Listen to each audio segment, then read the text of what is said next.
Thank you. Thank you.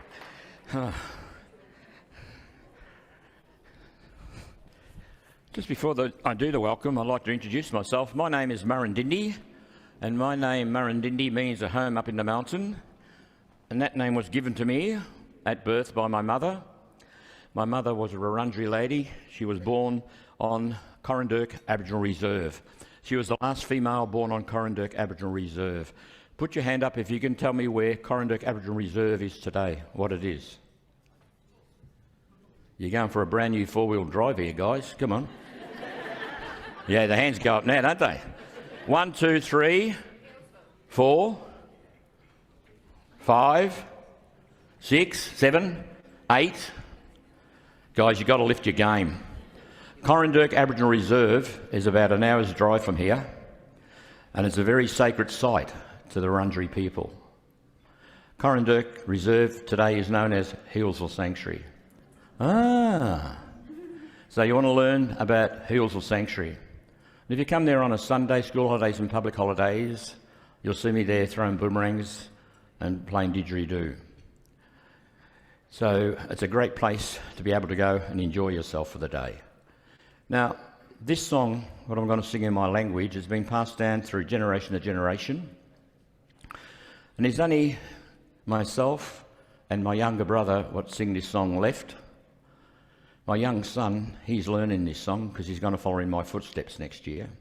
When I say my young son, he's 53.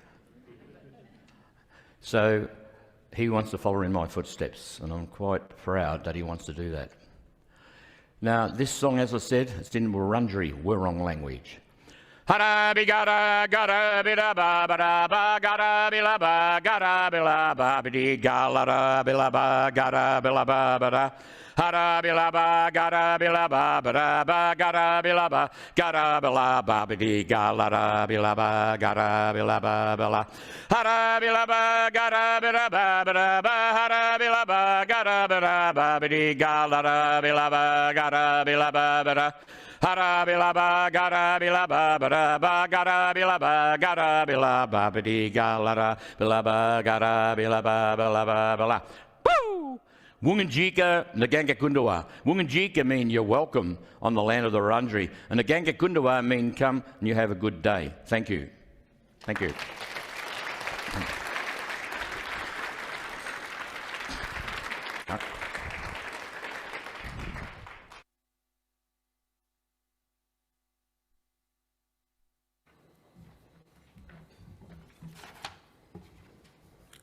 And now I need my glasses.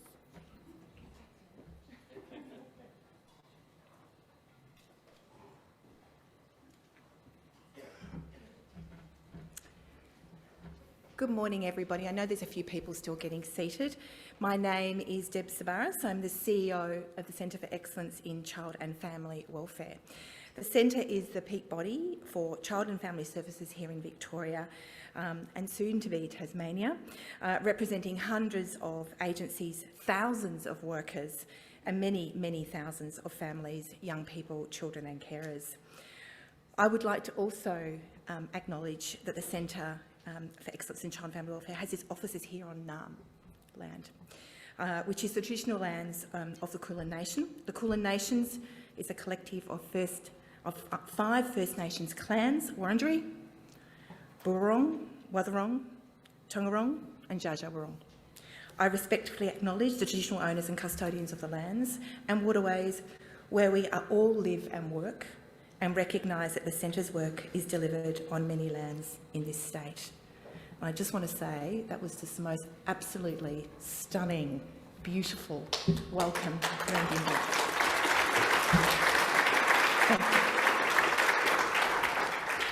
And you must go to Healesville. You must go to Healesville Sanctuary and see you there. We are proud that First Nations cultures continue to enrich the lives of all of us through the sharing of values, places, resources and stories, and we pay our respects to ancestors of this country, elders, knowledge holders and leaders past, present and future. Through our work, we collaborate closely with First Nations organisations to ensure they have really, from our perspective, all the decision-making required that they want in order to make decisions around their communities, their families and their children. We stand in solidarity now and always acknowledging that First Nations peoples have never ceded this country. So, up front, I just want to thank my team because I know what's going to happen at the end of this. I'm actually going to forget to thank them for putting today together. It's been a lot of work and it's really great to see all of you in the room. Today we welcome attendees from every state in Australia and even overseas. This is a truly important piece of research that has the attention of the nation and the world. We're thrilled to have Dr. Farah Nina Dasuki here with us in the audience. It's fantastic to have you here. The Children's Commissioner of Malaysia in attendance. It's amazing.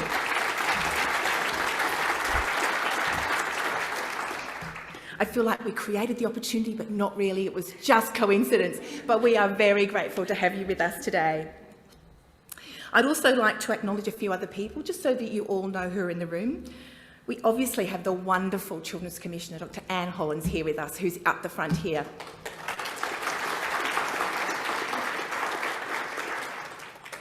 We have the wonderful Catherine Little, who always looks gorgeous, who's right up the front here, the CEO of SNAIC, Professor Ben Matthews, Professor Daryl Higgins, Dr. Lisa Griffiths. I think Meena Singh is in the room with us. We also have Danny O'Kelly, who leads our wonderful child protection system here in Victoria. So welcome to all of you. There are many, many, many others. We have Rebecca Kilpatrick, we have Annette Lance here. We have some fantastic people in the room. It is important to note the breadth and scope of this audience because we have representatives from education, family violence, the legal fraternity, many other peak bodies from across Australia. I saw some of my colleagues as we were entering the room. So it is important to understand that this event and the subject matter is actually of interest to all of us, not those that just work in child protection systems.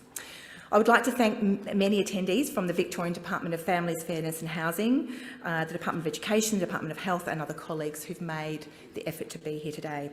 I want to also extend my own thanks to the research funders, the National Health and Medical Research Council, and acknowledge that additional funding and contributions were provided by the Department of the Prime Minister and Cabinet, Department of Social Services and the Australian Institute of Criminology. I always acknowledge when money is handed over because I like money. So if I talk about the money, then there may be more money. I can see my research colleagues laughing. Thank you to Professor Ben Matthews and Professor Daryl Higgins for coming to Melbourne today. I mean, Daryl lives here, but it is really good to have you with us. And I thank and congratulate the entire research team behind this incredible piece of work. And I was very fortunate to be at the launch with other people in the room, and there's a very big team, a big and illustrious team that undertook this work. I also want to thank and acknowledge the 8,500 participants of this study, and Ben and Daryl will talk about this in incredible detail, for sharing their experiences, and I would also like to acknowledge those in the room who have a lived experience, and in reflecting on this research, it may cause distress. So I just want to acknowledge that up front.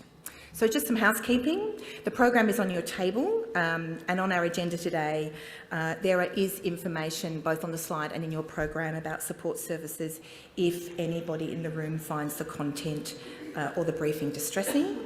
And we also have some staff in the room should you find the content distressing or want to leave the room or have a chat with somebody. So important for you to know that this is a safe and supportive space, and that we are talking about some difficult stuff.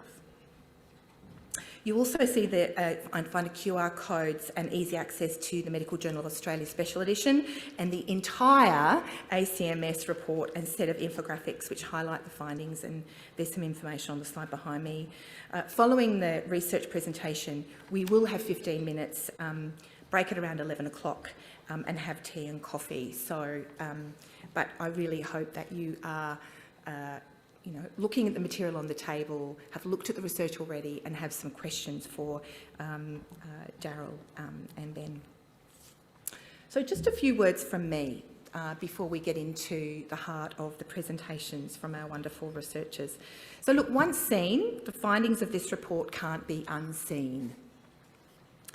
And the data gives us no choice but to act, because it gives us a picture of child maltreatment that has never been available to us before. As a sector, on a range of sectors, we've long known and struggled with the fact that many children in Australia experience abuse and neglect during childhood. But until now, we weren't aware of the extent of the problem. This briefing couldn't just be another webinar. The Centre does a lot of webinars. I know a lot of these faces. I know your heads mostly because I haven't seen your bodies for a long time, but we couldn't just do another webinar. We have invited you here in person because the data you will hear today needs us all at the table, committed to working together to end child maltreatment. So I thank you for showing up for Australian children, young people, carers and their families. This landmark study stems from the 2017 Royal Commission into Institutional Responses to Child Sexual Abuse and the program of research to respond to the gaps in the evidence base on which we can derive policy. To now have this data level, base level data, is incredible. It will have a profound impact and is already having a profound impact on service design and delivery, not just to children and young people now, but across the whole population. It has ramifications for our health, education, social welfare, child protection law and justice systems. And so it should. It's long overdue. When this study was commissioned in 2019, I had discussions with Professor Matthews because I could see that then what was possible in terms of the benefits for children in many of our services. The Centre has followed it all the way through, and we were talking about it earlier. It feels like a long time, but it actually doesn't. And we've watched, our organisation and others in the room have watched and fostered the progress of this research with regular updates along the way. It's a hugely important piece of work for the Centre. The data provides the first nationally representative prevalence estimates of the 5 types of child maltreatment in Australia and their associated health outcomes through life. It looks at physical abuse, sexual abuse, emotional abuse, neglect and exposure to domestic violence. It gives us a chance to have a national conversation about our children and the use of the research to guide our actions. It also gives us a clear blueprint for action. We know exactly, really now, with this research, where to direct our energy, where the most urgent needs lie, and where we can have the most immediate short and long-term impacts. The research shows us where our policies and programs have already had an effect and are influencing historic social shifts. These are important public health achievements which should be celebrated. It gives voice to each of the individuals who share their experiences in childhood with the researchers. It reflects their pain, suffering and trauma, and their resilience and dignity. So what we do next undoubtedly will impact and change lives. The Centre is determined that this data be used to inform solutions and spark collaboration across governments, the sectors and this country. We will work alongside policymakers, as we always do, to ensure investment is channelled into areas that we know will have impact and design and deliver services into the future. I ask you all today, as you listen to these findings, to consider your part, your next step, and what will you do tomorrow to act to reduce child maltreatment and its consequences in Australia. Thank you, everybody, for allowing me to say a few words. I'm now going to introduce Rebecca Kilpatrick to the stage to open today's event. So I just want to say, Rebecca is amazing. She leads a team in the Commonwealth and the National Office for Child Safety in the Department of Prime Minister and Cabinet, doing a raft of work that for some might be invisible. And one of the reasons I wanted Rebecca here today, because the work is extraordinary, and I wanted her to be able to talk about it a little bit today. So welcome, Rebecca, to get us started and launch the event.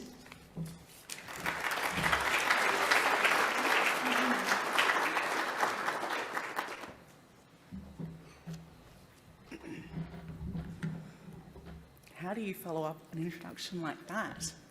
I really do want to start by thanking Murrindindi for the beautiful welcome. to Wurundjeri land, pay my respects to the people of the Kulin Nations, and thank you for having me here today. I live on Ngunnawal country. They're very special to me, so pay my respects to them and of course to all First Nations people who are here today.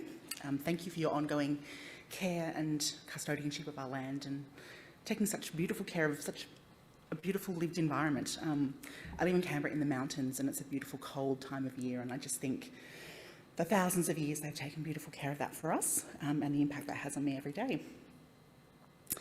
So it's wonderful to be here today with so many like-minded people who are doing nothing and thinking about nothing but what it takes to protect our children. It's a special opportunity to have the conversation. I also first heard about the ACMS in 2018, and I've had the privilege of working with Ben and Divna and the team, Daryl, over the last 5 years. And wasn't it worth the wait? In terms of the significant contribution it provides to our understanding of the prevalence, nature and impacts of child maltreatment in Australia. And I was already in a privileged position. The National Office came from the Royal Commission into Institutional Responses to Child Sexual Abuse, and we already had this enormous body of research and data and evidence, but more importantly, stories from people with lived experience who come forward to the Royal Commission.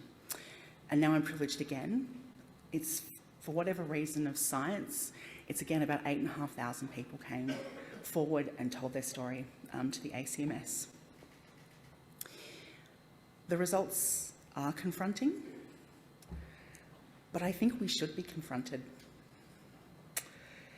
I think for me, it really raises questions about what we owe to each other, not just to our children and young people, but also to the adults who live with the impacts of their childhood trauma.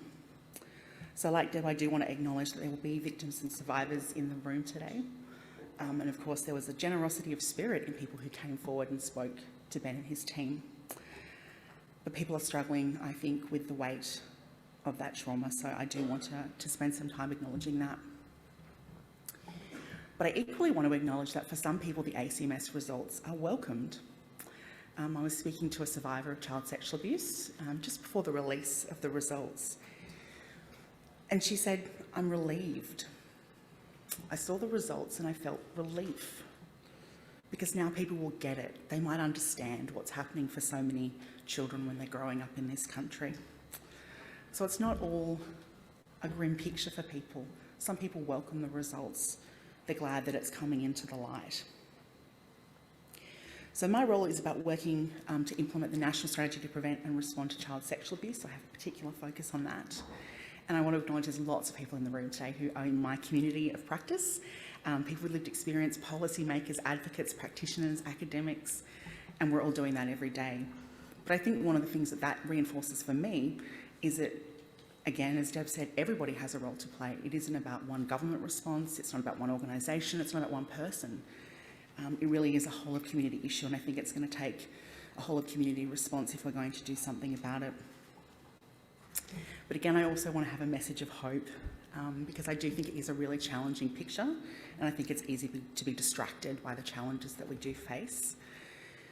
But for me and for the national strategy, it's based on the premise that child sexual abuse, and I think all forms of child maltreatment, are preventable. At their very heart, they are preventable. And I do strongly believe that.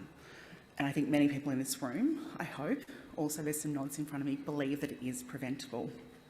And again, it goes back to the fact that everyone has that role to play, and what is my role to play? And when we say everyone has a role to play, I also think that everyone has the tools within their easy reach to contribute to this conversation and to this journey of bringing children to a better place of safety. So there's lots of things to learn from the ACMS, and I personally am still digesting it. I know there's still lots of information to come. Ben is digging into it on a much more sort of granular level, and I'm really excited about what that will show for me. But if I'm looking for a place to start, an everyday place to start, and I do it in my own life, I think it's about having brave conversations. Not just with children and young people. Quite often we talk about talking to children and young people about what keeps them safe. But I think the bigger piece of the puzzle, and the one that's quite often missing and requires more bravery, if I'm honest, is about having those conversations with each other as adults. What is it going to take to keep children safe and secure? What is it going to take to make it happen? For me, when I talk about child sexual abuse, It's about breaking that silence. It's about talking openly, removing the shame, removing the stigma, talking about what's happening in a really genuine sense, I think is the first piece of the puzzle if we're going to move forward. I also want to give a plug, of course, as I always do, about encouraging everyone to implement the national principles for child-safe organisations. For me, it was one of the most important recommendations from the Royal Commission. It's a tangible, practical thing we can all do. Every club, school, business, not-for-profit, government. It tells us the 10 things we can do. I like to say it's 10 simple things. Those of you who are on your national principles journey will know it's a little bit harder than that. But in essence, it's just 10 things that you can do to build a culture that values children, that centres them, that keeps them safe. Deb mentioned money, so I want to finish up before I hand over to the main stars of the show and acknowledge that I'm lucky this time that I'm coming before Ben, because it is a very hard act to follow. But the Australian Government has committed to a second wave of the Australian Child Maltreatment Study under the National Strategy. So we put $22.3 million towards the next wave of the strategy. One of the reasons is because, as you'll know, the first wave wasn't able, for reasons of, I'm going to say epidemiological and ethical, Ben's nodding, so that's correct. Those are the reasons why we weren't able to provide disaggregated data for some really important people in our community. And so with the second wave of the Australian Child Maltreatment, we're looking to be able to do that. So for First Nations people, people with disability, people from culturally and linguistically diverse backgrounds. But I think importantly, the second wave is also going to help us measure and better understand the changes in prevalence over time. So what are we doing now? Collectively, not just what am I doing, not just what, is Catherine doing and Anne doing, what are we collectively doing and how is it impacting the policies that we need to have into the future. So for me, that really sense that we can track our change, we can know what's working, and we'll have a better sense about what to do next. So we've engaged Ben again to work on that with us, and we'll have more information, I think, early in the new year. I'm sure Ben would be very happy to talk to anyone about ACMS Wave 2, as we're calling it. But I want to finish before Ben comes by saying, for me again, this is just a really important conversation, and it's one important conversation. I think the most important part is to keep the conversation going for me. But it's about how we work in collaboration, how we better support victims and survivors, and how we become better at hearing and believing children, how we become better at centring children, their experiences, and their best interests. So I'm really looking forward to hearing from each of the panellists. And really thank Deb and her centre for bringing us all together. It's, I was thinking to myself, so many children play sport, the importance of the symbolism of being at a venue like this, and the role that sport plays for our kids. So thank you, Deb, and I hope everyone has a enlightening morning.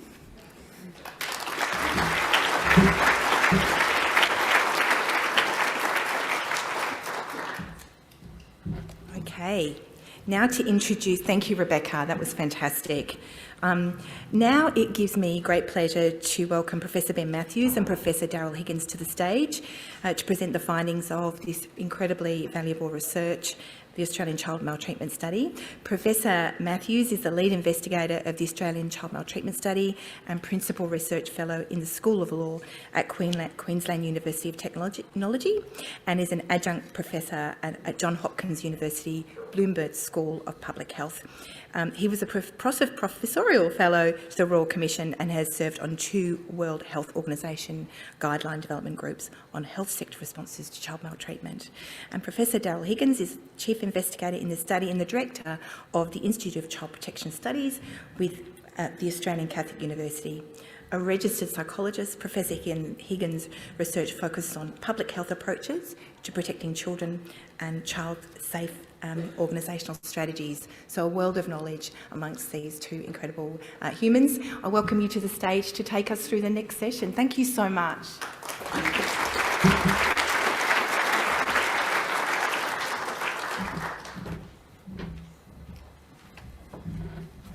Thanks. Thanks so much, Deb. Much appreciated.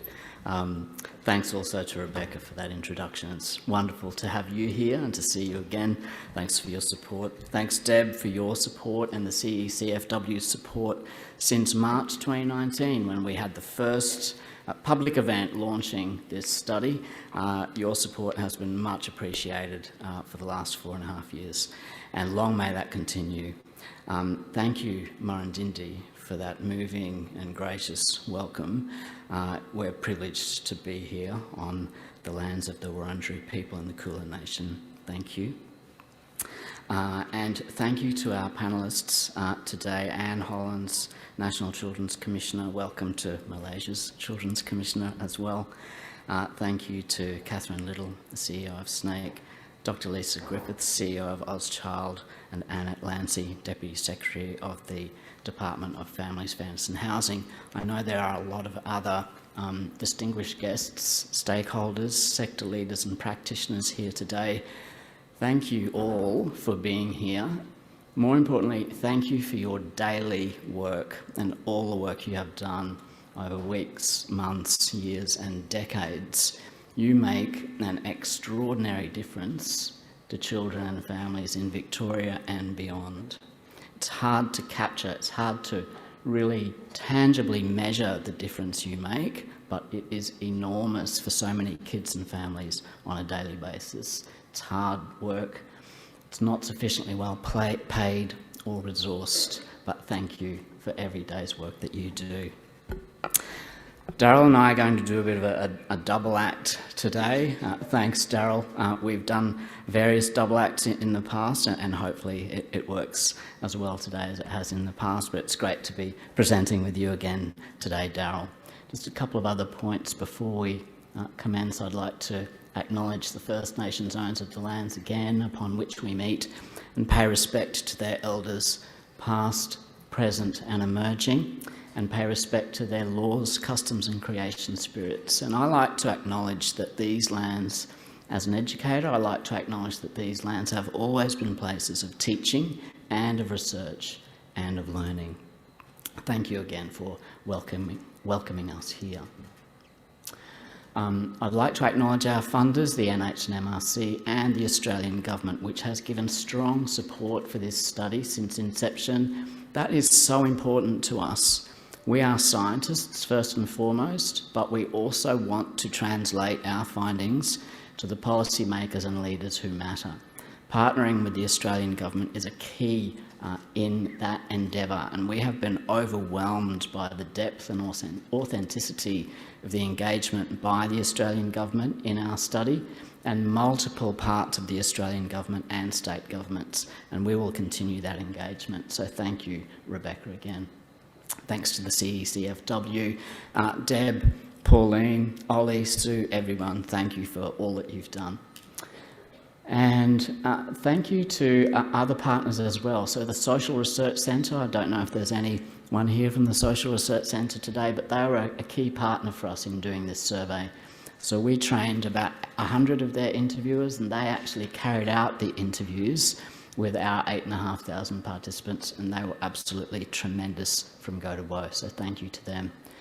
To our survey participants, this study obviously would not have been possible without the 8,500 Australians who took the time and honestly shared their experiences with us. They were extraordinary. This has been an extraordinary undertaking. This is their study. It is also the study of all children in Australia, because this has been a general population survey. So the findings that we present today represent the stories of those 8,500 people first and foremost. But because they are a random sample of the population, their stories represent the stories of the Australian population of children, youth and adults. Okay, so thank you to all of those.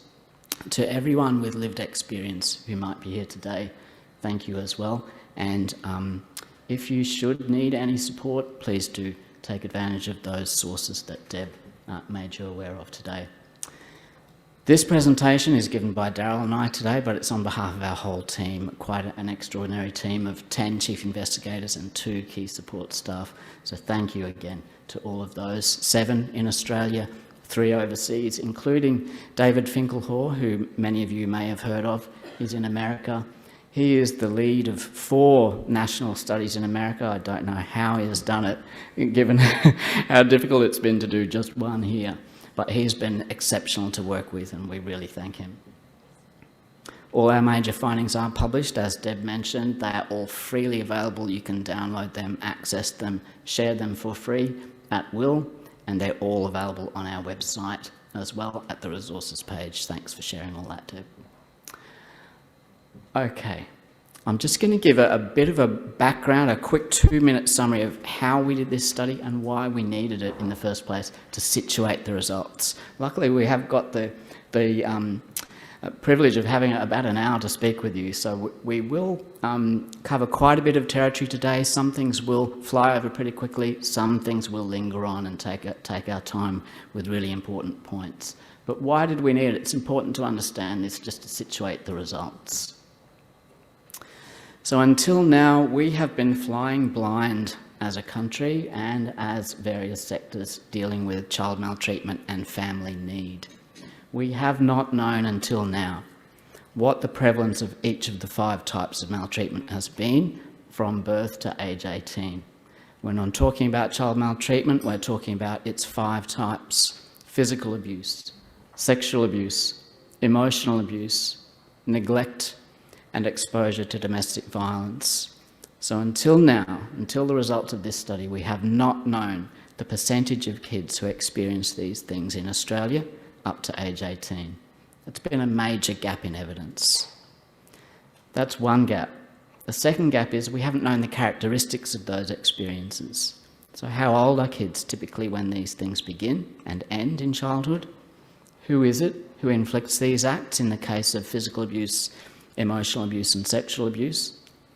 How chronic are these experiences? So do they tend to happen just as a one-off, or are they repeated over time or repeated multiple times? Okay, that's the second big gap. And obviously you can see already that without that fundamental knowledge, we can't generate properly designed, targeted prevention and response initiatives. Okay, so this project has all been about precision public health, for want of a better term. The third big gap in evidence we've had is we have not known the associated mental health disorders from these experiences, things like depression, anxiety, PTSD, alcohol use disorder, and we have not known the associated health risk behaviours attendant on these experiences either, things like cannabis dependence, self-harm, suicide attempt, serious consequences. So, 3 massive gaps in evidence. We have been flying blind. What this project has all been about is advancing social justice, promoting children's rights, promoting family wellbeing and parent support, promoting public health and different types of public health measures, accepting that for some subpopulations, Western public health measures are slightly impoverished and don't take into account hugely diverse forms of social and emotional well-being. Okay, and we can learn so much from those.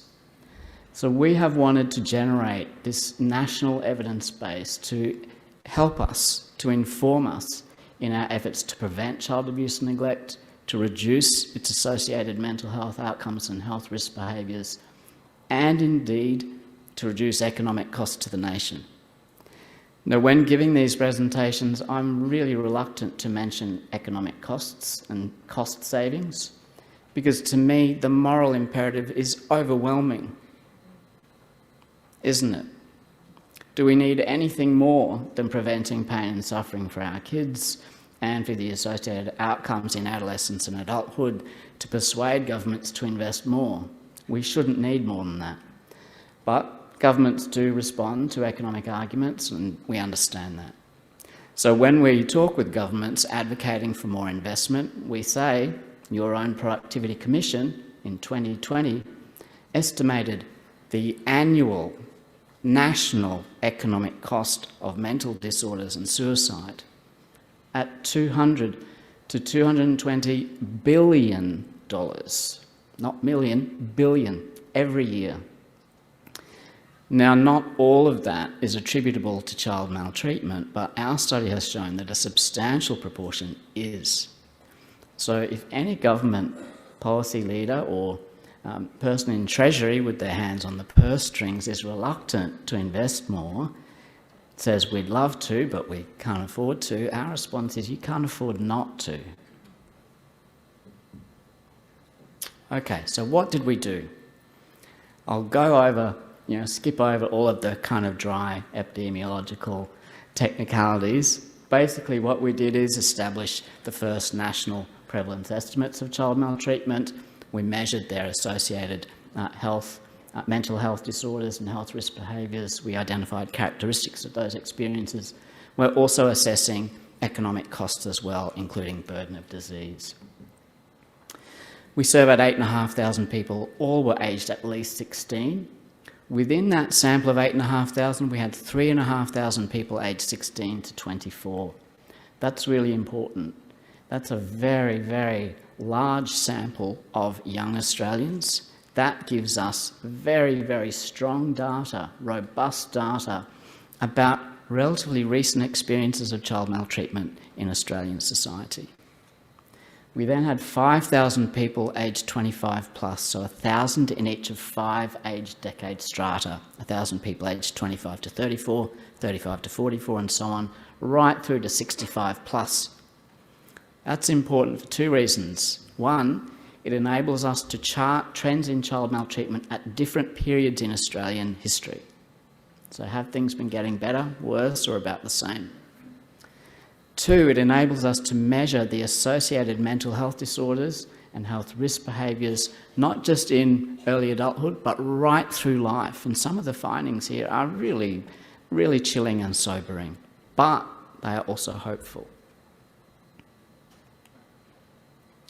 We measured a whole range of things. So the average survey length was about 30 minutes. Our survey participants just did a tremendous job. We measured child maltreatment. We measured family risk factors, and Darryl will talk about those today. We also measured peer bullying and sibling violence, both as important topics in their own right, but so we could take them into account in statistical analyses as potential confounders of outcomes. We measured a whole range of outcomes: mental health, physical health, health risk behaviours, criminal justice system involvement, and others besides. Basically, in a nutshell, very sophisticated design and analysis. We left no stone unturned. We wanted to make sure this is as strong as social science gets, as strong as this child maltreatment epidemiology gets, so that government can rely on these results. How did we measure these 5 types of maltreatment? I'll skip over a bit of this, but a couple of things are really important to note. In sum, we very, very carefully designed this survey instrument. If you don't measure the right things, you risk generating overestimates of child maltreatment or underestimates. So at the core of this survey instrument is very, very carefully designed, painstakingly designed design of the child maltreatment questions. To cut a long story short, even before we got the NHMRC grant, we had done years of research to work out how best to measure child maltreatment. We published a global systematic review and analysis of all surveys that have been done around the world of this, found out which ones were strongest, which ones were weak, found out how we should measure it. We then spent the first 2 years of this 5-year study carefully refining and making better the best survey instrument there was to date, and that was David Finkelhor's survey instrument. So we took his, it's called the JVQ, and we made some changes to it to make it even better. We then tested that in a really rigorous 4-phase process. Won't bore you further with that, all of which is to say you can rely on these results. And where there was any doubt, we adopted a cautious conservative approach and we did not count things as child maltreatment, which might actually be. So our results, if anything, are conservative.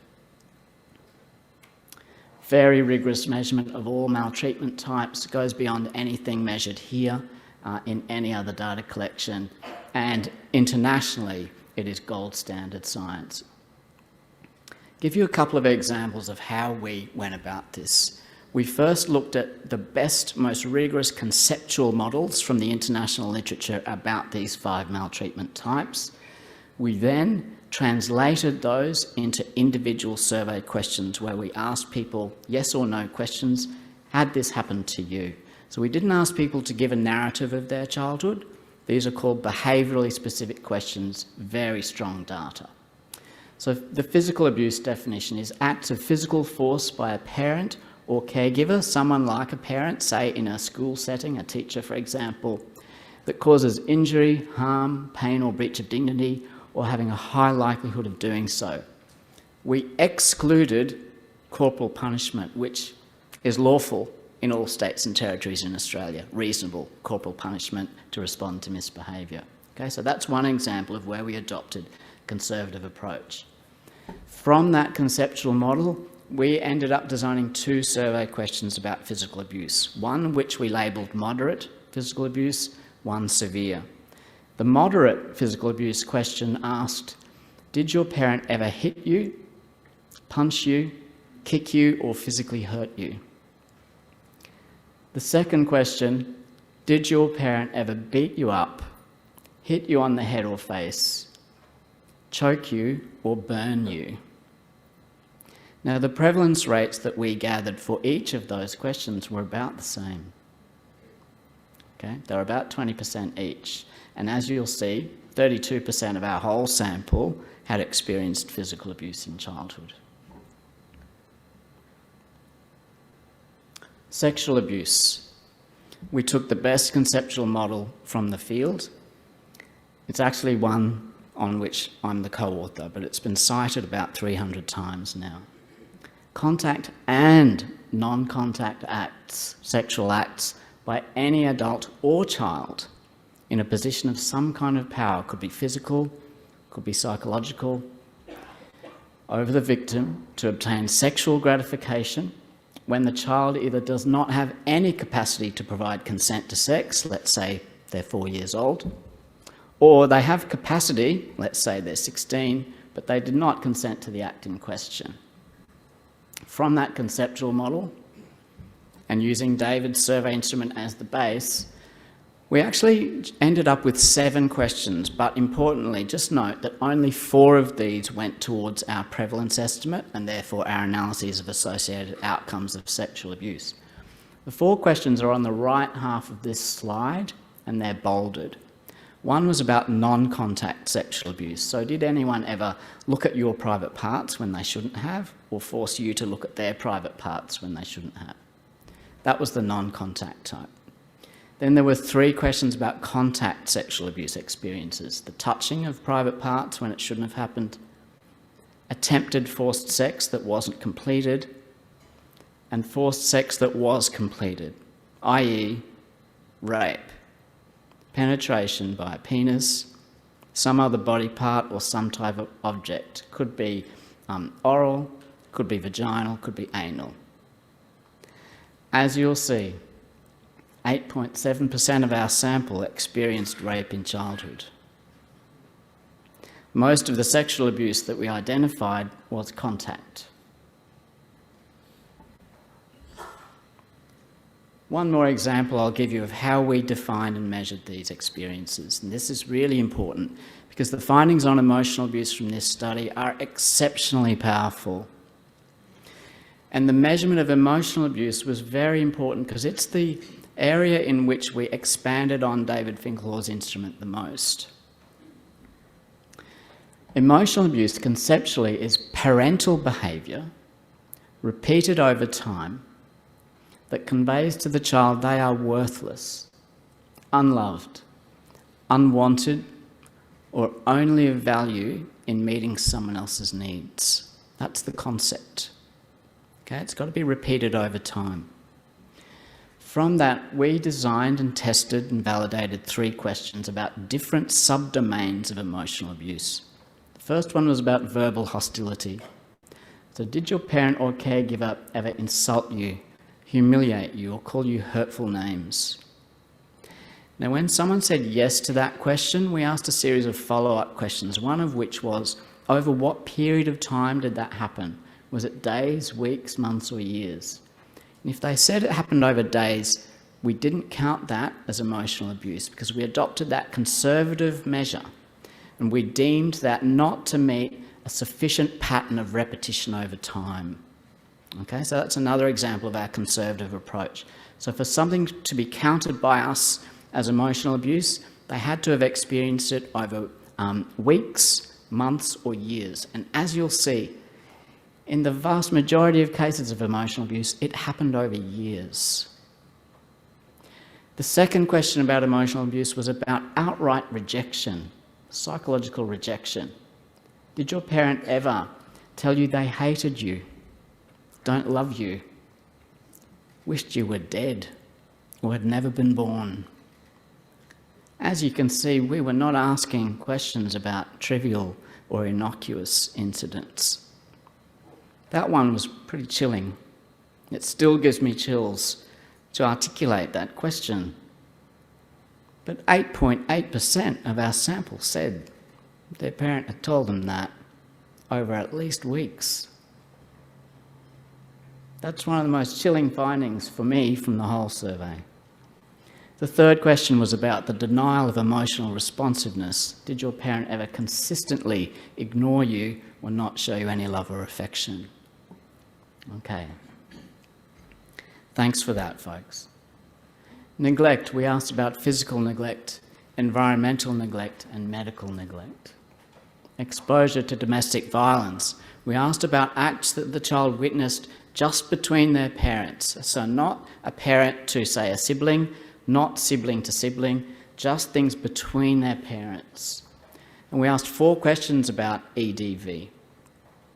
We asked about witnessing physical assaults between parents, witnessing serious threats of a physical assault, witnessing a parent damaging property or pets, punching the wall, kicking the dog, and witnessing of coercive control, whether physical, verbal, emotional, sexual, or relational. As you'll see, there's some high rates of EDV. Quite disturbing. So they were called our screener questions. They give us the prevalence data. We asked 20 questions, 16 of which went toward our prevalence estimates. After each of those that were answered yes, we asked those follow-up questions. How old were you the first time this happened? How old the last time? For physical abuse, for sexual abuse and emotional abuse, who were all the people who did these acts? For sexual abuse and physical abuse, we also asked, did you ever tell anyone about this? If so, how old were you? Who did you tell? And did you feel supported when you told them?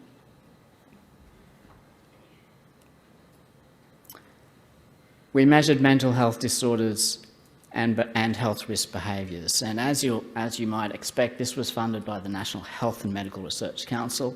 It's hard to get funding for child maltreatment research in this country.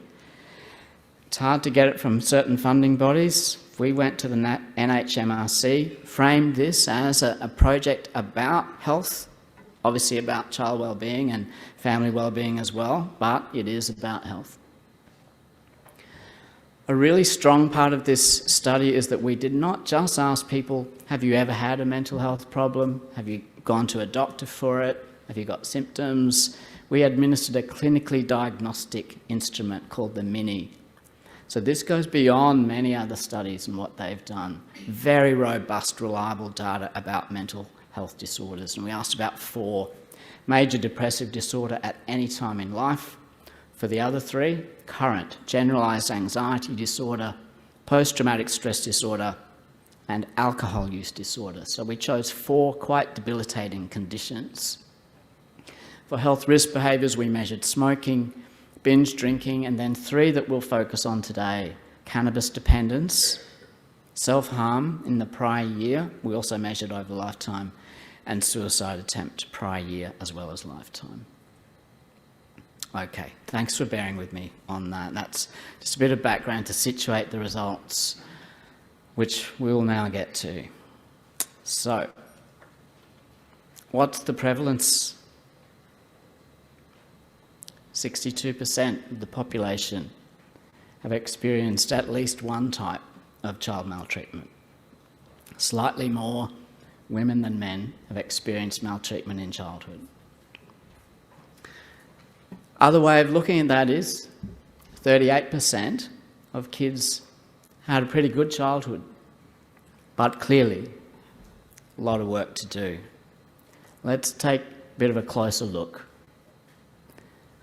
We now know at last the prevalence of each of the 5 types of child maltreatment across the population. Remember, this was a random sample, not a clinical sample, a random sample of people accessed through mobile phone numbers. Random sample, representative of the population. 32% have experienced physical abuse, 28.5% sexual abuse, 30.9% emotional abuse. Sear that figure into your minds, if you will. 8.9% neglect, and 39.6% have experienced exposure to interparental domestic violence. Now, these are the results for the whole sample of 8,500 people. This is nationally representative data. You can extrapolate this to the population. When you do that, the figures are mind-blowing. When we look at the trends broken down by sex, we see some really interesting and important findings. And there's 2 that I'm going to draw your attention to today, just in the interest of time. Sexual abuse and emotional abuse, we see a huge gender disparity. For sexual abuse, girls are twice as likely to experience it as boys. You might expect that. We might expect that. It's consistent with the international field. Might expect that. We must not tolerate that. That is not good enough in Australia. 37% of girls in this country experience sexual abuse. 18% of boys. That's not to downgrade the experience of boys either, by the way. But that is a massive gender disparity. That's twice the amount. Emotional abuse, 1.4 times the difference. Girls experience much more emotional abuse than do boys. 35% of girls versus 25% of boys at the population level. That was really surprising. That was really chilling to me. There is a gendered violence problem in Australia, full stop. There's a gendered violence problem in Australia in how we treat our children. This slide is important. I know I've given you some hard messages so far, but I'm going to point to some good news stories now. And it's important for us to focus on the good news as well, because there is some, and we can learn so much from it. It also tells us that much of the prevention work, all of the efforts that we have been investing, have made a significant difference, a historic difference. And we must continue that. And we can learn from that in our next steps. So 2 really important findings here that I'll mention first. The first is that physical abuse has declined. So this slide is showing the prevalence rates just from our youth sample aged 16 to 24. It's showing that, sorry, my vision. 28.2% of our youth sample have experienced physical abuse. That's substantially less than the overall sample rate, 32%. Okay, it might not seem like all that much, but extrapolated across the population, this is tens of thousands of kids that are now not experiencing physical abuse as a result of a whole range of interventions at the broad societal level, at the community level, and at the individual family level. That is just a tremendous public health success. We need to continue that trend line. I'm going to show you another slide about that in a moment. But that is fantastic. We should all be proud of that. The second point here is that sexual abuse has also declined at the population level, as shown by this rate, 25.7%, compared with the 28.5% of the whole sample. Again, I'm going to show another slide about this to show where these declines have happened. So we can see that sexual abuse by some types of offender have plummeted in the last 20 years, which is tremendous. But sexual abuse by some other types of offenders has increased. Okay, but overall, there are good news stories here about sexual abuse as well. One salient cautionary tale from this slide, though, that I want to draw your attention to, and that's the third bar, the middle one on this slide. The emotional abuse in our youth sample was 34.6%. That's higher than for the general population of 30.9%. Emotional abuse is more common now than it used to be. Okay, so that's concerning. And it's concerning because, as we'll see shortly, emotional abuse is widespread and it's particularly damaging. When we look at the gendered pattern in our youth sample, we see that same trend for sexual abuse, which has in fact widened. So it's now a 2.5 times difference between girls and boys in the rates of experiencing sexual abuse.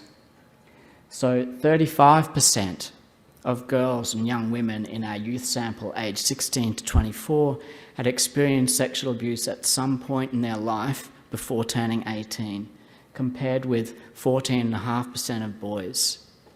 Again, not to downgrade the experience of boys, but there's been a really significant decline in sexual abuse of boys, which is tremendous, absolutely tremendous. That is a historic achievement in this country, in the general population. But the figure for girls hasn't moved much at all. It's gone from 37% to 35%, comparing the whole sample with this youth sample. And that's because there's been a decrease in sexual abuse or a decline in sexual abuse of girls by some types of offender, but an increase in sexual abuse of girls by other types of offender. So our data, the granularity, the nuance of the data enables us to see in the sexual abuse domain where our efforts have been making a difference and where we need to continue those, but where we need to do more. And that's the precision public health power that this study gives us. A quick takeaway from this slide. The key message here is that when child maltreatment happens, it's rarely an isolated one-off instance. What this slide is showing is for each type of maltreatment, what the frequency of the chronicity is. So if we look, for example, at the left-hand bar on this slide, the physical abuse, what it's showing is that amongst all those who experienced physical abuse, 88% of those people experienced it more than once. In other words, in only 12% of those who experienced physical abuse, it happened only once. It's also telling us that for 62% of those who experienced physical abuse, it happened more than 6 times. And for 19% of those who experienced physical abuse, it happened more than 50 times. More than 50 times. Serious acts of physical abuse. That's chilling. That's really chilling. We see a similar pattern for sexual abuse. So for 78% of all those who experience sexual abuse, it happened more than once. For 42% of all those who experience sexual abuse, it happened more than 6 times. For 11% of those who experience sexual abuse. So for over 2% of people in childhood, they experienced more than 50 incidents of sexual abuse. Really sobering. Finally, on this slide, I'll just point out that middle column there is showing that for emotional abuse, where we asked not how many times did it happen, but over what period of time did it happen. Over 80% of people who experienced emotional abuse said that it happened over years, not just weeks, not just months, it happened over years. It's a chronic, enduring, recurrent part of their childhood. I'm going to pass over to Daryl now to talk about multi-type maltreatment.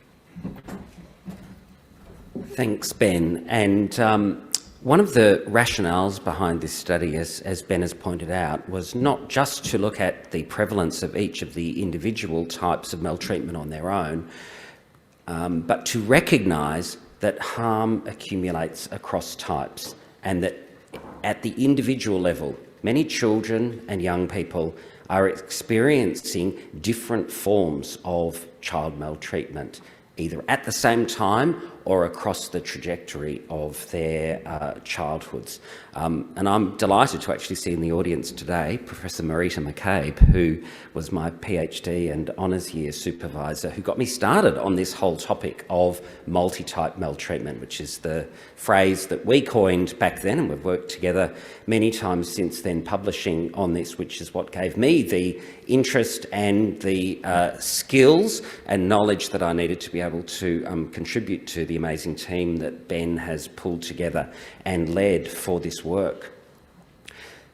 But even with all of that preparatory work that we'd done, we'd never had population level data to actually understand the extent of that overlap. And here you can see on the slide, for the first time, we now have nationally representative data here in Australia, and we believe that this is globally applicable because ours is the only study that has done it this comprehensively across all types of maltreatment, and then looked at its relationship to various mental health and health risk behaviours across life. And so we can see here that nearly 2 in 5 Australians said that they had experienced 2 or more different forms of child maltreatment. So any multi-type maltreatment was experienced by 39.4%. Even though I've been working in this field of child maltreatment and particularly narrowing in on the concept of multi-type maltreatment, I was still shocked at this next figure that the proportion of the population who experienced any multi-type maltreatment was greater than the proportion of the population who experienced no maltreatment. So you can see here 37.4% are the lucky ones, the Australians who managed to get through childhood unscathed. That, in turn, is bigger than the next group, the 22.8% who had experienced a single type. So the key takeaway for me here is that it's quite a moderately rare event to be experiencing one type of maltreatment on its own and not be exposed to other forms of abuse or neglect. And so if we look on the right-hand side, we can see for those that experienced the more extreme end of multi-type maltreatment, so 3, 4 or 5 different types of abuse and neglect, it's almost 1 in 4, so 23.3% of the population. Drilling down now just to the youth sample, as Ben said, these are the ones whose childhoods are not that far in the past. Does it tell a different story? And unfortunately, the answer is no. We see the rates have maintained, in fact, are slightly even higher. Now it's just over 40% who had experienced multi-type maltreatment. The no maltreatment is fractionally higher, 38.8%. The single maltreatment, slightly lower, 21%. So things are not heading well for Australia when we think of the most recent generation who've just come through childhood. Their exposure to multiple forms of child abuse and neglect is not getting any better than past generations. It's just as bad, if not worse. And so you can see here now, at the more extreme end, those that experience 3, 4 or 5 types, it's now above 1 in 4, 25.4%. So that's very sobering. This is a beautiful picture of a really horrible story, because behind every percentage here is a graphic representation of a life experience of multiple forms of abuse and neglect. So what this diagram is trying to illustrate is those overlapping patterns. So if we start out at the top right, sexual abuse, we see that 6.7% of the population have experienced sexual abuse and no other form of child maltreatment. Just remember, all of these percentages are not a percentage of those who've been abused. This is a percentage of the entire population. So 6.7 sexual abuse on its own and no other. So the rest of the 28.5% who had experienced sexual abuse are experiencing it in combination with one other, two other, three other, or four other types of maltreatment. And so you can see those various combinations there. And right in the middle is the group who had experienced all five types. So multi-type maltreatment at its worst. So 3.5% of the entire population had experienced all five. And so you can see around the other maltreatment types very similar patterns. So again, emotional abuse, and Ben will talk about this in a moment, around its particular contributions to health and mental health impacts. You can see here it's very rarely experienced on its own. Only 2.6% of the population experienced emotional abuse. Most of it was in concert with other forms of child maltreatment.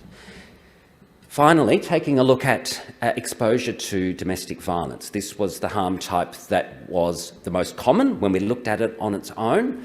And here we still see only 8.4% of the population experiencing that type and no other. Most of that most frequent form of child maltreatment is occurring alongside other things. Now, at this point, I'd encourage you to pick up the brochure that you have on your desks, and at the end is a section called Notes. And I'd be encouraging you to think about, what does this mean for you in terms of the service delivery that you're involved with, whether it's in the child and family welfare sector, whether it's within some of our universal service delivery platforms like health, like education, like early childhood services. What are the opportunities for you to be identifying and detecting children who may be at risk? What are the opportunities for supporting families who might be experiencing vulnerability and might be in need of additional support? What's the opportunities for you to be enabling access to evidence-based parenting practices and supports for all of the families and children that you work with? The reason for me suggesting that is that we know that family adversity goes alongside different forms of child abuse and neglect. And this analysis is focused not just on those single types, but in fact on what we saw was the most frequent constellation of maltreatment, and that is multi-type maltreatment. And so what we've done here is looked at a number of the other child adversities, ACEs they're often called, adverse childhood experiences, to understand whether they place children at risk of this more common, but also, as Ben will be showing in a moment, is one of the areas that is most strongly related to the health and mental health impacts of child maltreatment. And so what we did was we put them into a model, and we realised that the relative risk, that's the calculation that we used, of experiencing multi-type maltreatment was more than double if you had each or any of these four childhood adversities. So the first one is parental separation or divorce. So again, thinking, how many of you work with children where families either have or are in the process of separating or going through a divorce? Are you attuned to that doubling of risk of this experience of multi-type maltreatment? Even stronger was the relationship of living with someone who was mentally ill, suicidal or severely depressed. And this is certainly one that we're aware of in the statutory child protection system. We know that this is a really big driver of coming into the attention of the statutory system. But the risk is not that far different from the first one, and yet we're not always attuned to parental separation and divorce in the same way as being a risk factor for multi-type maltreatment. Then the third one, living with someone who has a problem with alcohol or drugs. Again, the drug and alcohol sector is certainly very aware of this, and the child protection sector, although we don't always have the view of the child in mind. You know, we often recognise that it's a time of vulnerability for the family in that generic sense. But do we have our eyes on the fact that children are the ones who are going to be bearing the burden, if you like, of that family adversity in a very particular way? So more than doubling the risk of experiencing multi-type maltreatment if growing up in a family that's experiencing problems with alcohol or drugs. Finally, economic hardship. And I think this is one that is very sobering for us all. You know, we live in a country that is an affluent country, and yet we still have shameful levels of child poverty and shameful levels of inequity in distribution of resources. And so across the entire sample, we found doubling the risk of multi-type maltreatment was growing up in a family where that family was experiencing economic hardship. So again, thinking about your opportunities for intervention. Are you working with families? Do you have children coming along to your service who are experiencing economic hardship? And I think that that is a really important one for us to be attuned to, and asking sensitive questions and adjusting our service responses in the light of this knowledge of increased risk. I'll hand back to Ben now to talk about some good news. Thanks, Daryl. And the parts of the study about multi-type maltreatment are really, really important. They're very strong findings, and Daryl's going to talk a little bit more later about the implications of these findings for practice, and I'm sure our panel will as well. What I'd like to emphasise again at this point is that not only is clearly change required, but change is possible, and change has happened already in some really meaningful ways, especially in the last 10, 20 years or so. And these are really important positive messages to keep close to us and to learn from and to maintain these gains, remembering that each child who experiences child maltreatment or who doesn't, we are making a huge change to their life if we can prevent or interrupt at an early stage these types of experiences. So I've got a couple of good news slides, and there's some really important learnings here. The first one is about that decline in physical abuse, and this line graph is showing the trend at different periods in Australian history, at least in the last 60, 70 short years, of childhood physical abuse.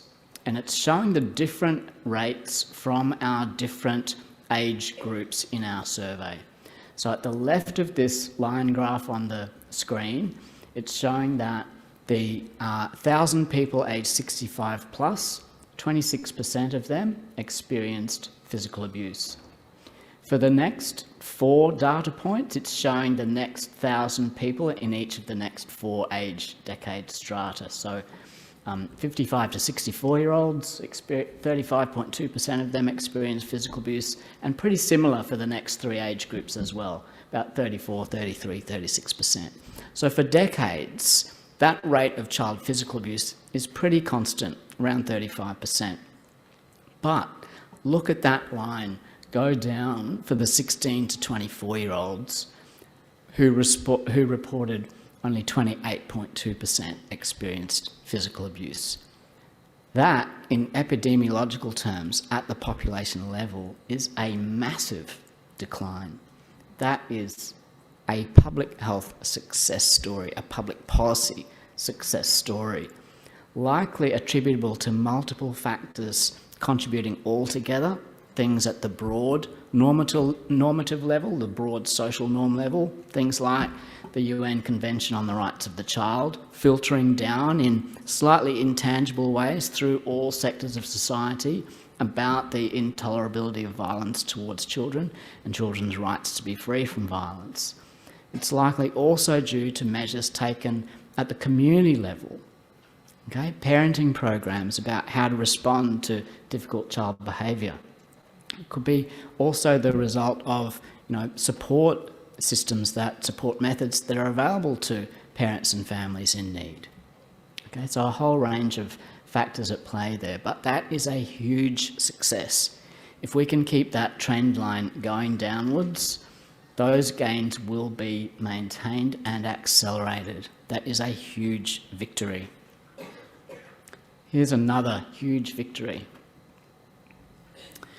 When we asked people who experienced sexual abuse, who were all the people who did this to you, we had a very, very detailed list, 42 different types of individual offenders. We've collapsed those 42 types into what we now have as 8 different classes of offender. One is parents and parent-like family caregivers who are normally in the home.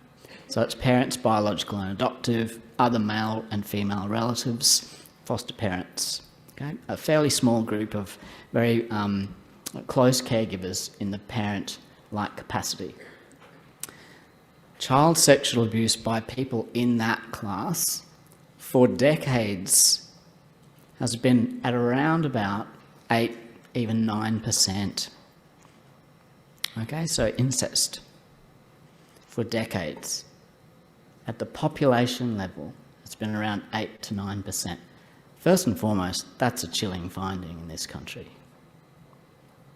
Okay, and most of that is by male relatives, as you might expect. However, look at that trend line go down at the right-hand side there. That is showing that the 16 to 24-year-olds, only 4.4% of them have experienced sexual abuse by one of those types of offenders. Now, the first point I want to make there is that 4.4% is still way too high.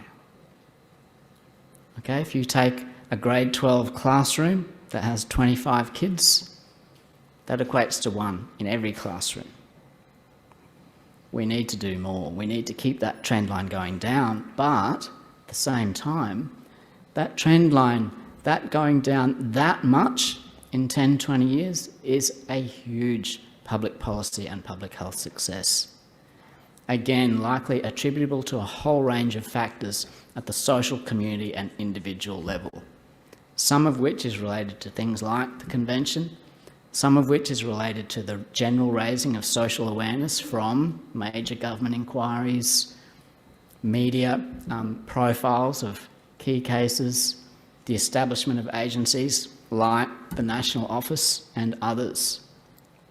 Okay, a huge success. We can continue that. But we can also see that sexual abuse by some other types of offender in recent years has increased. I'm not going to go into this in detail today, but watch this space because there is more coming on this. We've got an article just about to be submitted for publication about this. But in a nutshell, sexual abuse by adolescents has increased. I do have a slide on this in a moment. So we need to learn what we can from those successes in the past and adapt those and translate those to these new areas of priority. Again, that's the precision public health approach that we can give now from this data. This slide does show the prevalence by 6 of the different classes of offender. So we've got the 7.8% prevalence at the population level of child sexual abuse by parents and parent-like adult caregivers in the home.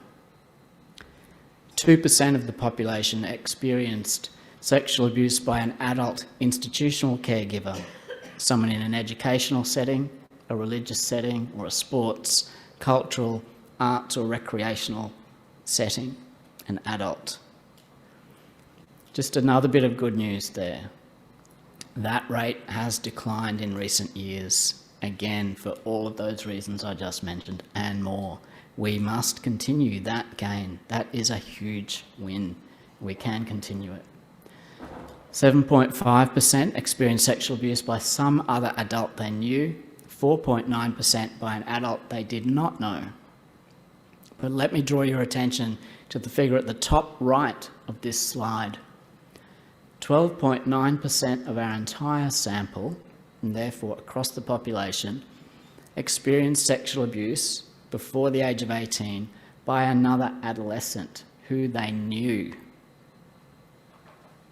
Now, when we look further, we can see that a lot of this is by people who they knew and they had not been in a romantic relationship or were not, but there's also an increase in sexual abuse by people who were in a romantic relationship in adolescence. Let's have a look at that. This is a slightly detailed slide, but just two things I want to draw your attention to. There has been an increase in sexual abuse, particularly of girls, by adolescents aged under 18 who were either current romantic partners or who were former romantic partners, a former boyfriend or girlfriend. So 9% of females aged 16 to 24 in our survey said that they'd experienced sexual abuse by an adolescent who they were either currently, that is back then, in a romantic relationship or had previously been. Okay, so date rape and similar types of events. Double that amount. Basically 18% of females aged 16 to 24 had experienced sexual abuse by an adolescent they knew, but who they had not been in a romantic relationship with ever. So this is a key target population that we now have identified to turbocharge our prevention efforts in relation to. And this is important. Okay, we're going to spend a few minutes now on mental health outcomes and health risk behaviour outcomes. The first big message here is that child maltreatment has a major impact on mental disorders. This slide is showing on the left the percentage of all those who experienced any maltreatment who met the criteria for one of the disorders we measured. 48% of those who experienced any type of maltreatment, to whatever degree, any type, met the criteria for one of the 4 disorders we measured, well, virtually half. That shows you the potency of these experiences in childhood for mental health. By the same token, half of our survey who experienced child maltreatment did not meet criteria for mental disorders. We can learn from that as well. We need to learn more from that in subsequent studies. At some level, there's something about their experience or other protective factors that are buffering the effect of the maltreatment experience for them. So the more we can find out about those protective factors, the better.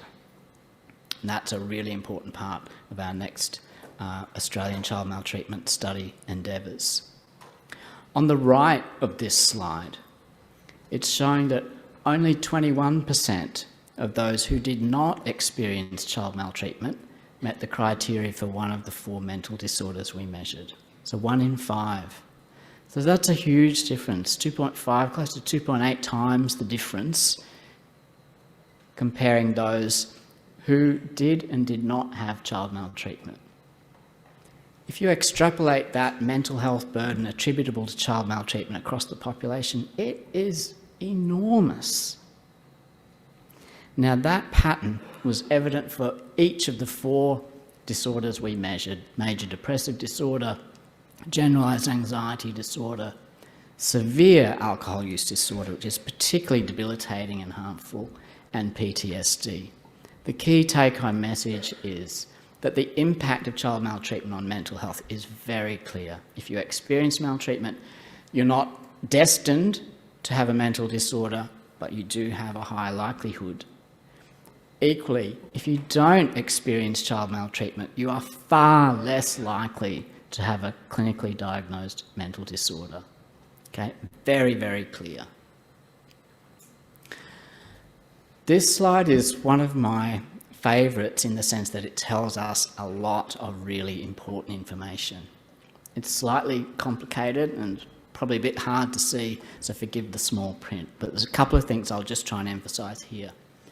What this is showing is the difference in youth or young adults aged 16 to 24, comparing those, and that's males on the left, females on the right, comparing those who experience maltreatment on the red bars with those who did not on the green or blue bars. What it's really showing quite powerfully, as I'm sure you'll agree, is the huge difference in meeting these mental disorders when you've experienced maltreatment in the red versus when you haven't in the bluey-green. And that's evident for both females and males, and it's evident across virtually all of those disorders. So it's showing that difference, the effect of child maltreatment for both males and females. The second big point here is that the mental health burden of child maltreatment does not lay dormant and just crystallise in your 30s, 40s or 50s. It has a rapid onset. It happens fast. It's affecting our teenagers and our young adults. That's the second big point. The third big point is that there is a triple whammy here.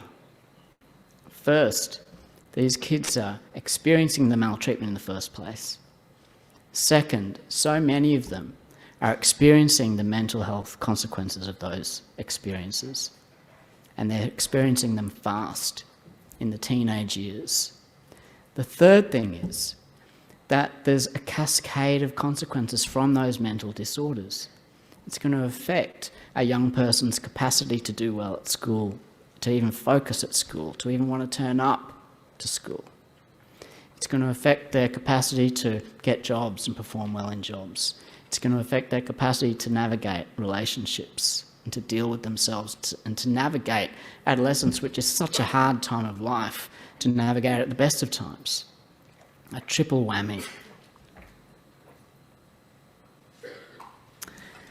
This slide is showing the result of an extraordinary amount of sophisticated statistical modelling where we took into account a whole range of potential confounders, including socioeconomic factors, including experiences of multiple types of maltreatment.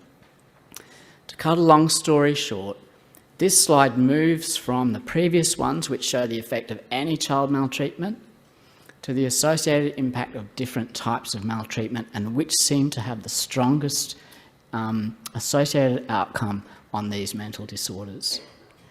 We found that 2 of the 5 maltreatment types had the strongest associated effect on these outcomes: sexual abuse and emotional abuse. Now, the sexual abuse finding was not particularly surprising, and that's because other overseas work has shown similar things. But the finding about emotional abuse is really important because of the comprehensive way we measured it and because of its findings on these 4 clinically diagnosed disorders. It's very, very important. Not so much for severe alcohol use, but certainly for PTSD, anxiety, and depression. In other words, at least in relation to these serious disorders, if we want the biggest bang for our buck in reducing the mental health burden, sexual abuse and emotional abuse need particular attention. Now, emotional abuse is where we call for a paradigm shift and an emotional revolution. We'll come back to that point later. We are now doing further work which will try and pin down which specific subdomains of emotional abuse might be the worst of all, and they might have a similar effect. We're not sure yet, but certainly that finding about emotional abuse is really, really important. But remember, change as well as being required is possible. We can reduce and prevent these experiences. What about the health risk behaviours? This slide is showing for the whole sample that there are dramatically increased odds of 3 serious health risk behaviours in particular for those who experience maltreatment in childhood. 6 times the odds of being dependent on cannabis. 6 times. 3.9 times the odds of self-harm in the prior year. 4.6 times the odds of suicide attempt in the prior year. This is comparing those who experienced any child maltreatment with those who did not. Dramatically increased odds I think you'd agree. These are serious, serious health risk behaviours. But there is a good news story here as well. If we look at the middle column on this slide, column headed no with the percentage after it, that's showing the percentage of those who did not experience any maltreatment who engaged in these health risk behaviours. Look at those numbers. Cannabis dependence, 0.4%. Self-harm, 0.7%. Suicide attempt, 0.3%. It's close to zero. Close to zero. That shows the impact of both experiencing maltreatment but also of not experiencing maltreatment. And these trends, as you'll see in the article headed by David Lawrence, these trends in self-harm continue through life. So when we looked at self-harm and health risk behaviours, let's say after age 45, there's virtually zero after age 45 in those who did not experience maltreatment. So the patterns continue. This shows the prolonged, enduring effect of child maltreatment and equally of not experiencing child maltreatment. This slide again shows that rapid onset of the health risk behaviours in the teenage years and by the early 20s at latest. Again, similar to the mental health slide a few moments ago, it's showing males on the left, females on the right. The red bars are those who did experience any type of maltreatment and meeting the various health risk behaviours or having those. And the green bars are those who did not experience maltreatment and who had the health risk behaviours. You can clearly see the dramatic difference, 2 times, 3 times, even up to 4 times the difference for those experiencing maltreatment in some cases.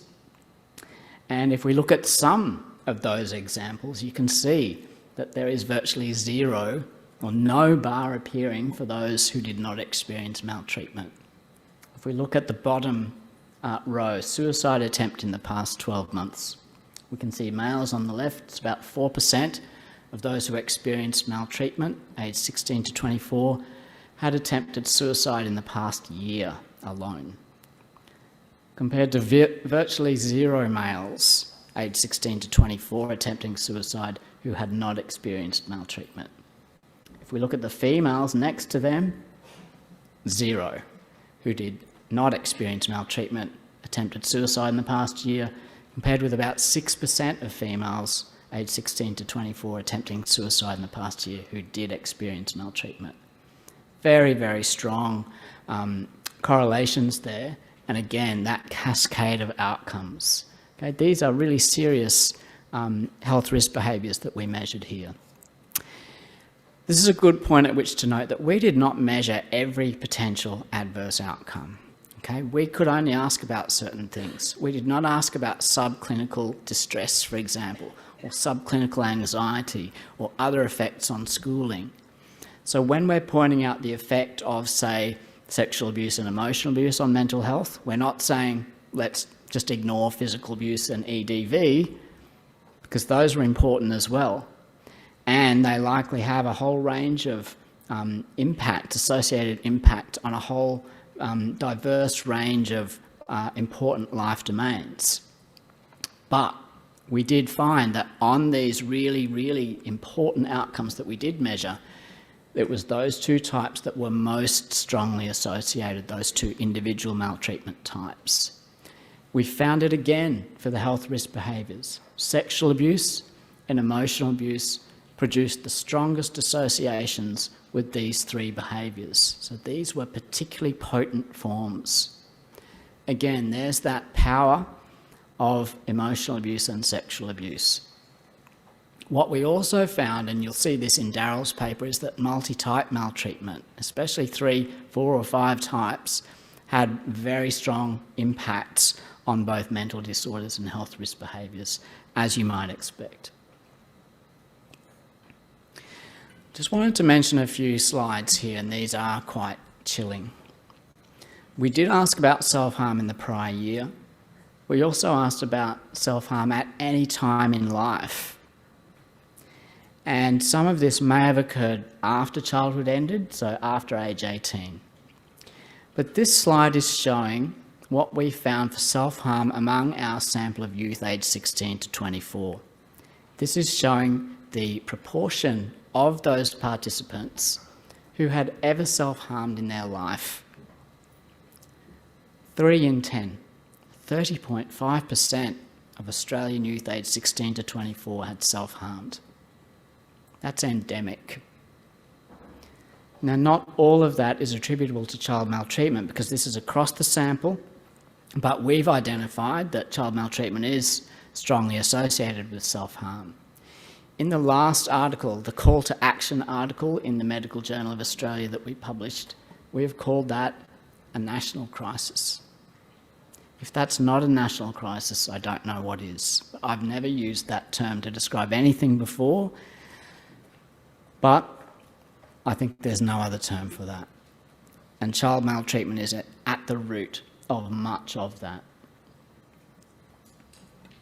When we looked at the gendered disparity there, it's quite shocking. This is again an example of where we need to do much more to protect and support our girls. And again, that's not to downgrade the experience of boys and what we need to do to support boys, because I'm coming to that in a moment, in particular in one area. But 2 in 5 16 to 24-year-old females in this country said yes, they had self-harmed at some point in their life. 2 in 5. This is not just the child protection cohort in the statutory system, this is across the population. When I first saw that figure from our statistician, I said, "Can you check that, please?" And she did. She came back to me and I said, "Just check it again." Quite shocking. So folks, a quick summary of key findings, then we'll get to some recommendations and implementation implications. But a couple of things to bear in mind as we move to the next stages of this.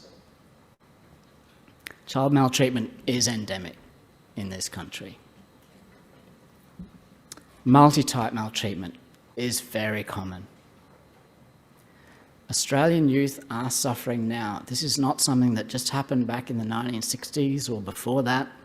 It's happening now. It's the reality now. Some forms have declined. Some forms are even more common. The fourth is that girls are at much higher risk, especially of sexual abuse and emotional abuse and multi-type maltreatment.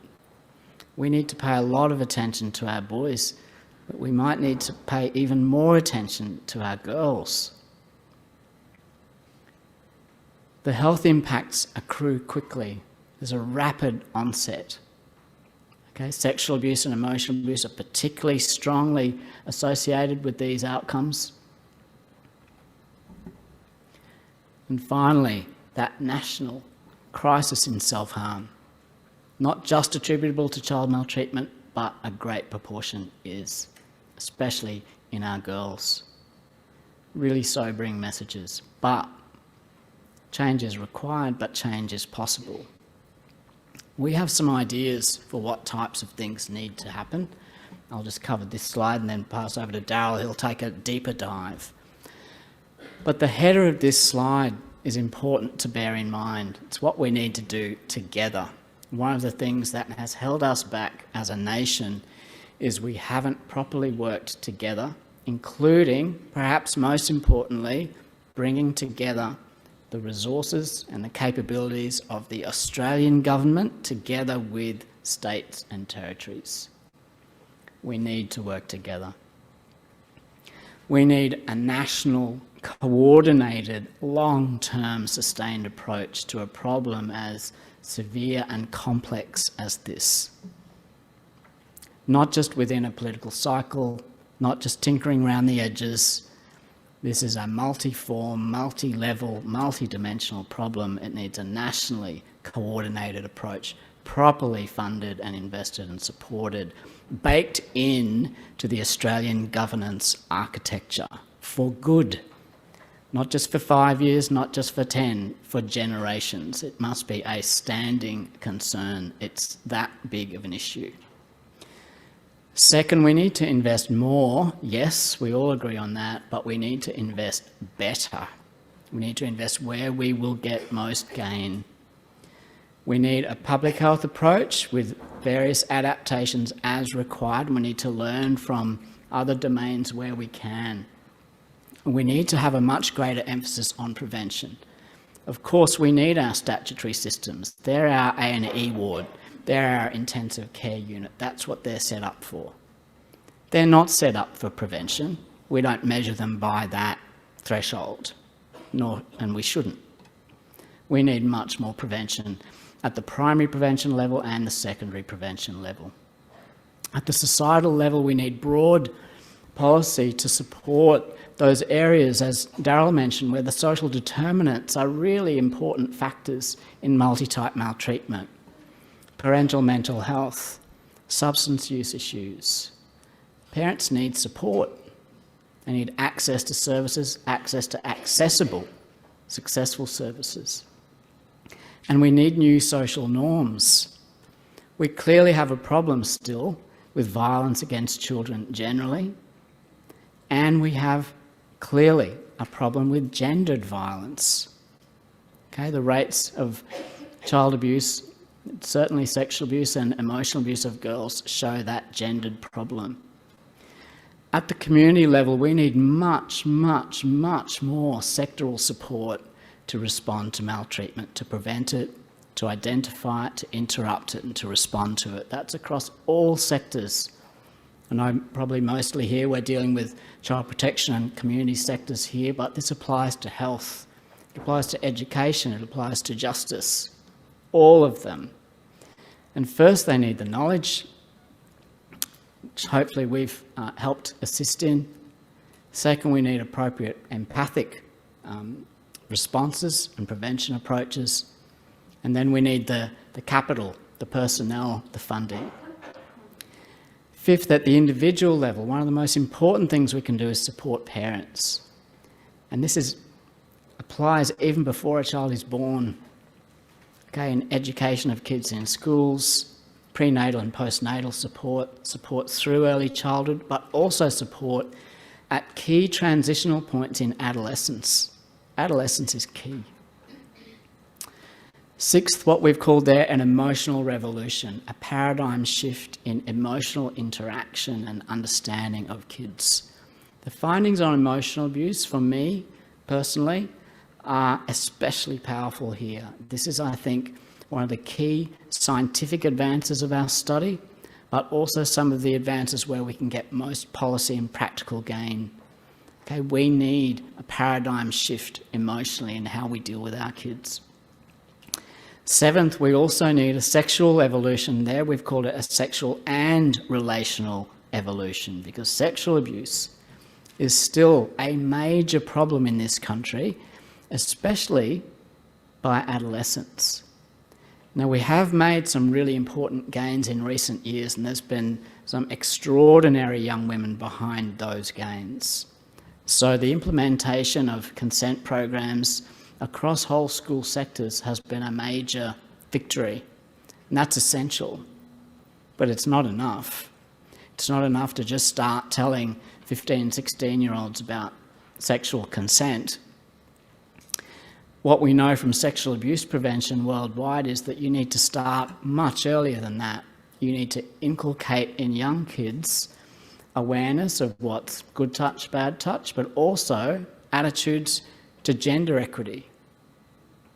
Okay, we need a whole developmental approach to sexual abuse prevention, and schools are a great place in which to do that, but parents need support too, as do kids.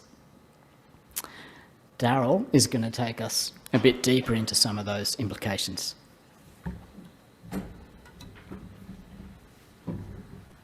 Thanks, Ben. So as a team, we've been thinking through what these implications actually mean for us as a community, for us as a society, and particularly for the different sectors that have the ability to respond to these findings. And we've kind of themed these implications in three different ways. So the first one is really about better support for children and parents at risk. And I'd start by saying, in order to do the best job of supporting those children in families where they're at risk, is actually to support all families. We know that the statutory child protection system at the moment across Australia is really doing the heavy lifting for us, and it shouldn't be. What we should be having is that approach to supporting all families in places where all families are, making it normative and non-stigmatising to be receiving help. We also know that we have to be providing help that works. And so I'm pleased to see people like my colleague Sophie Havinghurst, who's one of the designers of an evidence-based parenting program. And here in Australia, we're very lucky. There's actually a lot of program development that's gone on here in Australia. But we need people trained in the evidence about what works and able to deliver it in the right places. And as Ben has already alluded to, it's places like schools, early childhood settings, health settings. So we need to have partnerships across the siloed sectors, and the skill set that I suspect is represented here in the room to be more and more in those places. And we know that there's a lot of innovative ways that that's starting to occur through models like hubs, but we really need to turbocharge that and make sure that the skills and capacity that we have to support families is getting to all families. So that then, as we see on the slide here, we're then able to ramp up the intensity of support for those particular times when challenges are emerging, such as during times of parental separation or divorce, when we see adults struggling with mental health issues. First of all, we even need to ask, are you a parent? Are we doing that routinely? When we're seeing adults present for substance misuse, are we asking, where are your kids? How are they? What can we do to help? And it shouldn't be that it just becomes a report to the Statutory Child Protection Service. We should have service models that recognise that children are present in these families, and we have an obligation to have supportive wraparound services that deal with that and that can hold that risk and support those children. Same with family violence, same with economic hardship. So we need to be thinking differently. And to do that, I think it means that we need to have better coordination across all of the individual strategies that we've identified. And hopefully the data that we've presented today shows that because these harm types intersect, we know that we're actually going to get best bang for our buck when we actually look at the common risk factors across different forms of child maltreatment, and therefore are able to amplify the investment both in prevention but also in terms of intervention and responses across all of those. But to do that, we have to have a sector that's trauma-informed, that's skilled at working with children, that's skilled at working with families. And so there's a lot more investment that I think we need to have across sectors, but as I said, really pushing it into the places where families already are in order for that to really have value. Secondly, we need better support for those with lived experience of the harm of child maltreatment. And so that's in all of those sectors that are responding to the health risk behaviours, the mental health impacts that Ben has already illustrated. So we know that when we have clients coming along as adults or even during childhood or adolescence presenting with these mental health issues, it's likely that the client in front of us is got high risk of having experienced child maltreatment. So are we looking at them through that lens and providing that kind of trauma-informed approach to service delivery? And so we need our practitioners to be trained up and to be recognising that. There's also then the intergenerational transmission of risk that we need to be thinking about. Remember, one of the risk factors for multi-type maltreatment was growing up in a family where parents were experiencing mental health issues or substance misuse issues, and yet we also showed that child maltreatment itself leads to those issues. So if we're really going to have a ramped up support, we need to get our different parts of that jigsaw puzzle together, and to know that part of the primary prevention of harm for the next generation is actually going to be dealing with the trauma, particularly as it's illustrated through those mental health concerns that many adult Australians have, which may be due to their own child maltreatment, but we have to also deal with that if in fact we're going to work through for the next generation. And so to summarise, that's really about an argument for better primary prevention. So stopping harm before it occurs, not just about detecting, not just about making more reports to the already overwhelmed and already overworked statutory child protection systems.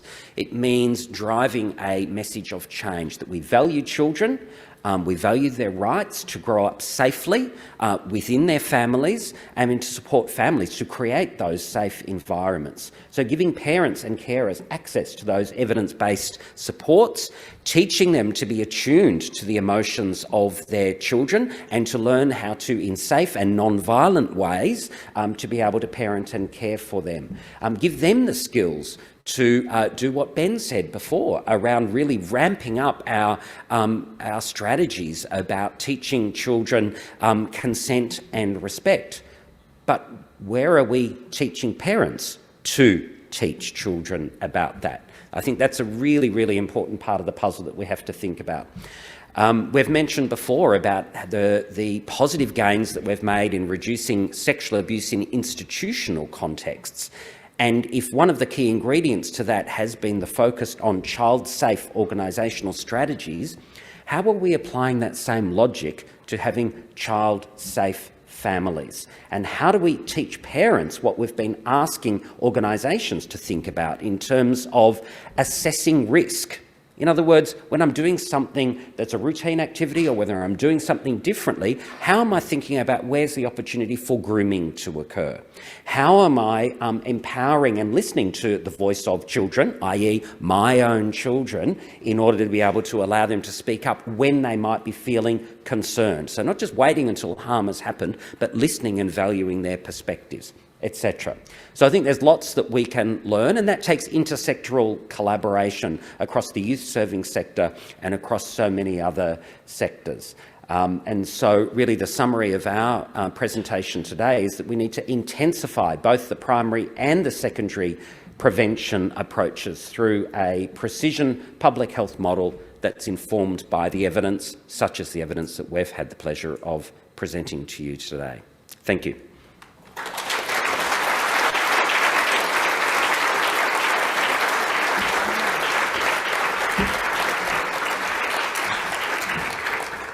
Now, we are running late for morning tea, but I'm wondering if there's just a couple of quick questions for our researchers, because there's a lot in that.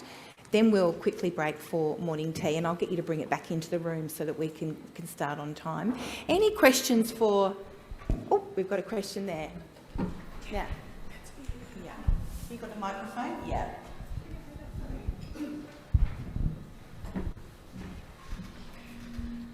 Hi, this is a question for Ben, and it's just probably a clarification question, and I just wanted to, I haven't read the full report, but when you were talking about the crossover between mental illnesses and child maltreatment, there was that really stunning figure about 40-something% of people who've experienced child maltreatment end up with mental health conditions, but that means that about half don't. But does that refer only to those ones that you measured for, or does that mean for all mental disorders? Yes, I confirm. That's only the ones we measured for. Yeah. Correct. Yeah, because I'd say that there's quite a few others that would be highly correlated with child maltreatment that weren't measured for. So I just wanted to clarify that because it didn't come quite across. Thank you. Great question. Any other quick questions before we go to break? Oh, there's more than quick questions. We might go over here. Just in the definition of physical harm, it seemed that it only covered physical harm from caregivers, parents. What about siblings? Were they deliberately excluded? And if so, can we conclude from that that children are experiencing a lot more physical harm than is captured? Yes, so we only included physical abuse by parents or parent-like adult caregivers. So yes, we did not count as physical abuse conceptually, and therefore in our questions, acts by siblings or say by peers at school. We did measure sibling violence and peer bullying separately, and we will be reporting on that later, but we have not included that as physical abuse. Yep. Okay, thank you.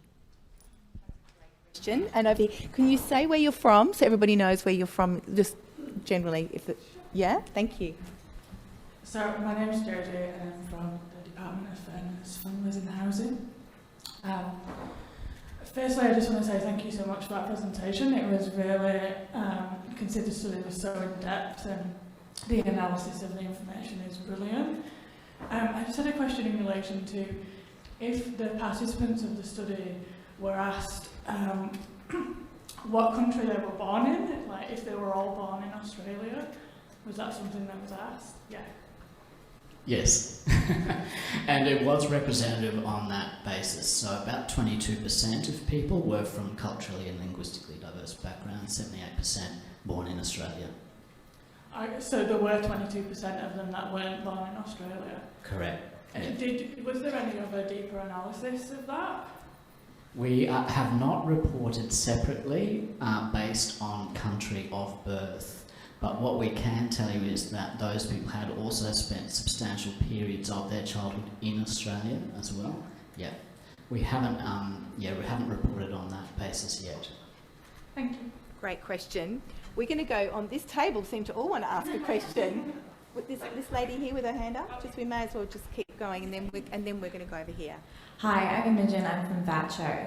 I was just wondering, you spoke about attempts at suicide over the past 12 months. Obviously, there'd be a fair cohort of people who have completed suicide who you haven't been able to speak to. I was wondering if there was ways that you were planning on extrapolating from that data about the burden of completed suicides as a result of child maltreatment. That's a fantastic question. You're totally right. We obviously miss in our sample people who have completed suicide. There are some sophisticated analyses we're doing about burden of disease, and I think some of those may have the capacity to take that type of experience into account. Yeah, cost of illness also, and broader economic cost that we're looking into as well. Sorry, and not to overstep my welcome here, but on the burden of disease, when do you see that reporting being produced or spoken about more in depth? ASAP, we're working on it right now. So our colleague Rosanna Pacella is leading that work. She's in London, but that is fascinating work, and we are really wanting to focus on that, partly because we know how important that is for governments to twist their arm to loosen the purse strings. So we will hope to engage with important people in Treasury in due course. Don't worry, we're going to have other sessions on. There's just so much to talk about, isn't there, in terms of this study, and also the data that's still sitting there that can be analysed. Now, John, a brief question.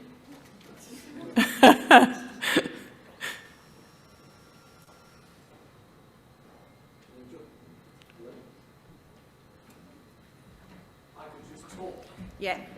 John Cheshire from the Victorian Aboriginal Children and Young People's Alliance. Could you tell us anything about disaggregation of data in relation to Aboriginal children? Great question, John. Thanks for that question. For ethical reasons, we will not be doing that. So we haven't analysed data from our Indigenous participants, so we don't know what the rates are from those. We did have representative participation by Indigenous Australians, so about 3% of our sample were Indigenous. But we designed this as a general population survey to establish the prevalence rates across the entire nation. We, for ethical reasons and indeed methodological reasons as well, do not think it appropriate to analyse those data on a disaggregate basis. And we won't be making those data available for that reason. However, the Australian government, as Rebecca indicated earlier today, is interested in the possibility of such a study. If any such study was ever to be done, I anticipate it would need to be done by a totally different team, and only if it was designed by all community stakeholders and only to consider issues that they think really need to be considered. So it's a very, very different context. Yeah. I also think there is much we can learn from our Indigenous communities about social and emotional well-being, and I'm interested to learn more about that.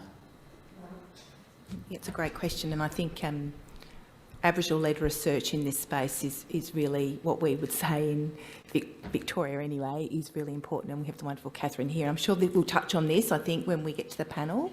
Now, unless it... Oh, Oh my God, that hand went up. One quick question, then we're going to morning tea. Andrea. Very quick. Andrea from Anglicare here. Hi. I just wondered about any comments you had about babies and infants' exposure to domestic violence, because by your definition they wouldn't meet that criteria. They would meet the criteria, but I think what the salient point you're alluding to is that in our sample they can only report on things that they can remember. Yes. Yep. Yeah. And most people can't remember things that happened, let's say, before age 3 at least. So our estimates, again, in that respect, are a slight underestimate, for sure. Yeah. It's probably worth just remembering that the typical experience of exposure to domestic violence was more than 11 instances. So